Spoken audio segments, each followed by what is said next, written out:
Hello, everyone, and welcome to the newest installment of the What's Up Humanities Alum. Today, we are talking with Nick Yaneff, and Nick was one of the first students I ever hired in the Writing Center, so I'm really looking forward to this. So, Nick, when did you graduate, and what were your degrees in?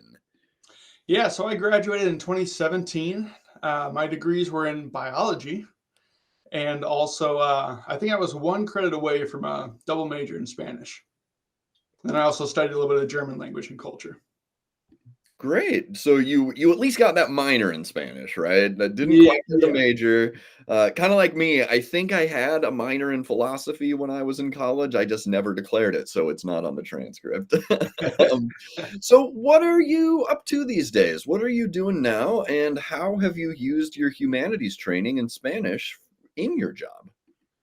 Yeah, so today I'm a police officer in Decorah, Iowa. With the police department, I am the canine handler, so I have a police dog. So that is, literally an entirely different animal. Um, but then I also work for our union. I'm our union representative. I go out to the schools and just kind of set up trainings for different officers in the department as well. And that's just all on top of my regular day-to-day officer duties. Okay. And so you were almost had a degree in Spanish. Do you often get to use your Spanish language skills in your job? Yeah, so I not as often as I'd like to, but we do have a town that's close to us that has a large Spanish-speaking population. Um, and so it is always great for me to be able to go and converse with them. And I'm the only officer here that does speak Spanish, or in this area that does speak Spanish, except for obviously in that town. I think there's one. Um, but it's nice to be able to actually kind of give them a little bit of surprise of, hey, I can communicate with you in your native language to the best of my abilities. Yeah, that's great. That's great. So how did you go from biology and Spanish major to police officer? That's probably not the normal pipeline, I don't think. Yeah. So how did studying those things get you to that point? Yeah. So I kind of jumped all over the place. So in my time at Morningside, I kind of just was a regular student. I studied abroad twice, once in Germany and once in Spain. Um, and then following that, I kind of just figured to myself, gosh, I'm not ready to become an adult. I can't get a job that I can end my career in yet. So what I did is I worked for 2 years as an outdoor educator. Okay. So I worked at an environmental learning center, taught everything from how to rock climb and canoe to soil science to geology, different stuff like that. So that's kind of where that biology kind of comes into play a little bit. That definitely helped. Um, and then following that, I was kind of looking for a job because, as fate had it, I met a girl there and wanted to stay in the area. So, yeah, I worked construction for a couple months, and then this job came up, and I knew that. Policing is a tenuous subject, and especially at the time that I became a police officer, it was um, just a very difficult time, and not many people wanted to become police officers. But I thought that with kind of the experiences that I had, not only at Morningside, but abroad and working with kids, I hoped that I would be a good candidate to kind of go against those stigmas against police officers. Great. And do you feel like your training in the humanities has helped you, not just speaking Spanish, but humanities is all about critical thinking skills and that kind of stuff. How does that help you in the day to day? Or maybe being working with the schools or as a union rep? Like it seems like you wear a lot of different hats. How does your humanities training help you with that? Yeah, I think that definitely my time. My whole entire humanities discipline has been in languages, and all that is communicating.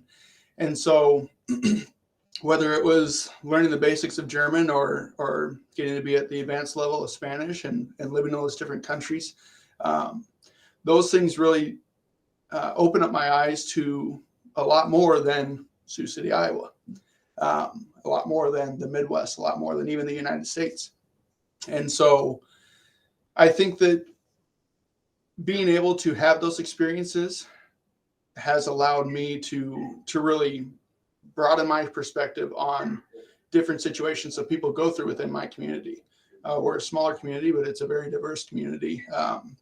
Not only in political thought, but also it's a tourist hub. So it's nice to be able to draw upon different aspects of my experience in order to communicate, in order to use my language skills, not always just Spanish, but to really tap into different ways that people define themselves and their culture. Yeah, and just from personal experience, I know that you worked in the writing center at Morningside. Do you ever use your writing center training in your job? I hope that I still write good reports. I unfortunately, I feel like a lot of my writing has gone into maybe offering to other officers, "Hey, I can look over your stuff," or picking out a few grammatical errors or spelling errors in emails. So Yeah. How often do they take you up on it to look over a report? I have had a few, even some administration saying, "Hey, can you look this over?"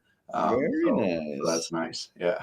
Great, great. Well, one thing we like to ask everybody is, could you just tell us one of your favorite memories from your time at Morningside?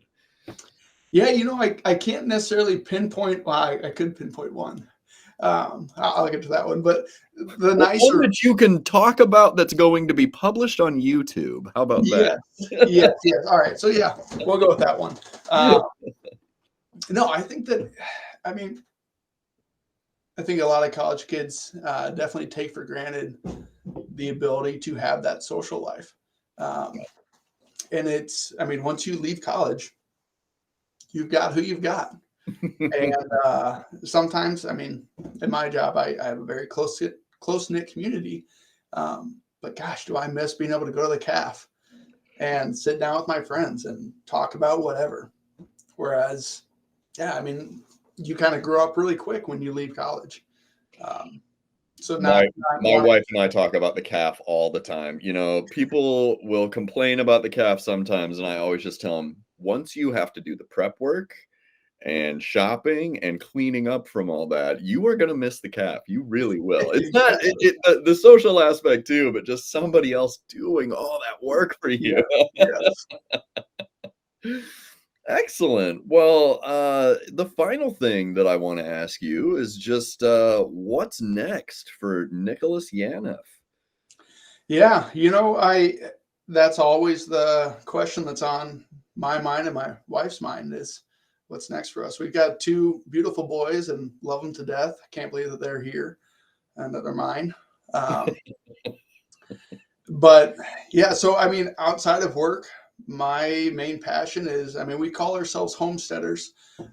So at home, we're gonna have 30 chickens, turkeys, ducks, quail, rabbits, goats, not to Wow. mention the police dog and all that other stuff. So um, I've even told my administration this: if I could quit tomorrow and be a full time homesteader and just work on my fruit trees and garden and animals, I'd do it in a heartbeat.